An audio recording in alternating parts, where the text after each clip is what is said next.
have to do is just, you know, if anything should happen, just let me know and call.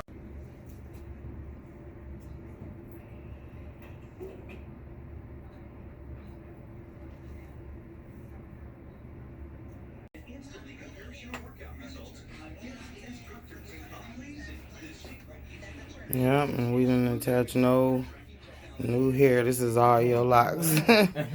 Yeah. Yes. Everybody I get coming to me about their hair needing repair.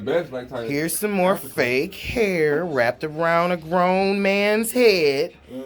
Look at this. This is not right. And I'm just, see, if I put a lighter to this, it'll burn and smell to let you know that that's not real. Customer to get it off of, I had it messed up. Oh, nice and neat like a regular man. Your manhood is restored. Better. Can't nobody say nothing to you now. All that talking about niggas is gone.